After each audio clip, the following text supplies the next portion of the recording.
Temple మా four fathers స్థాపించింది. దీనికి ఒక చాలా ఇంపార్టెన్స్ ఉన్నది. దానికి నిదర్శనమే ఇప్పుడు ఇవాళ ఈసారి కూడా 7th టైం అనేది 26 hours నాన్ స్టాప్. ఒక 9 years బ్యాక్ ఇక్కడనే సార్ స్టార్ట్ చేసి ఈ యొక్క ప్యాషనే ఉండొచ్చు, లేకపోతే డివోషనల్గానే కానీ ఆయన ఒక 9 years బ్యాక్ ఇక్కడ స్టార్ట్ చేసిన ఒక 18 hours నాన్ స్టాప్ చేశారు. ఇవాళ ఆయననే ఇదే ప్లేస్ని మళ్ళీ ఎంచుకొని 7th టైంకి పోతున్నారు. అంతా ఒక శివుని యొక్క ఆజ్ఞతోటి పోతున్నారు. ఇవాళ ఎందుకు ఇంత ఇంపార్టెన్స్ ఇస్తున్నాము, ఈ యొక్క ఆవిష్కరణ ఎందుకు చేస్తున్నాము అంటే నక్కరాజు గారు అనే సార్ ఈ 7th టైంని ఒక నేషనల్ అవార్డు కోసంకి ఎన్రోల్మెంట్ చేసుకున్నారు, పద్మశ్రీ అవార్డు కోసంకి.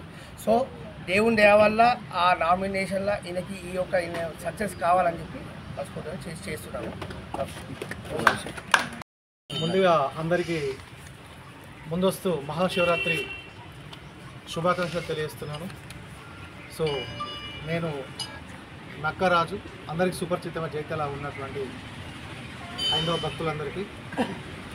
సో నేను గత 13 సంవత్సరాల నుండి ప్రతి ఏటా మహాశివరాత్రిని పురస్కరించుకొని మొట్టమొదటిసారిగా మా స్వగ్రామం బుగ్గారంలో సాంబశివ నాగేశ్వర ఆలయంలో పెద్దలు మా గురువర్యులు సోదర సమానులు మా శ్రీధర్ సార్, మా గంగరెడ్డి సార్, మిత్రుడు నా క్లాస్మేట్ గడ్డం రమేష్ వారి యొక్క సహా సౌకర్యాలతో ప్రాణదాత జనన వేదిక ద్వారా ప్రతి సంవత్సరము 3 గంటలు, 6 గంటలు, 9 గంటలు, 18 గంటలు, 24 గంటలు మహాశివరాత్రి పురస్కరించుకొని మనిషి తలుసుకుంటే దైవాన్ని ఆత్మలో ఉంచుకొని మనిషి తలుసుకుంటే సాధించదంటే ఏం లేదని ఒక నాడును దృష్టిలో పెట్టుకున్న నేను 13 సంవత్సరాలుగా ప్రతి ఏటా శివనామ గాన స్వరాభిషేకం నిర్వహిస్తున్నాను. దానిలో భాగంగా గత 7 సంవత్సరాల నుండి గత 6 సంవత్సరాలు కంప్లీట్ చేసుకున్నాను నేను ఈ సంవత్సరము. సో 7వసారి 24 గంటల నిర్విరామ గాన స్వరాభిషేకం ప్రాణదాత జనన వేదిక ఆధ్వర్యంలో దాతల సౌజన్యంతో నిర్వహిస్తున్నాను.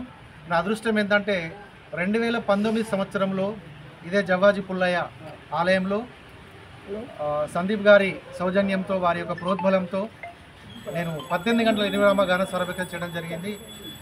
అదే సంవత్సరము 18 గంటలు కంప్లీట్ చేసుకుని నేను ఈసారి 7వసారి గత సంవత్సరము మా షిరిడి సాయిబాబా ఆలయంలో 24 గంటల నిర్విరామ గాన స్వరాభిషేకం చేసిన సందర్భంగా నేను 3 అవార్డు తీసుకోవడం జరిగింది.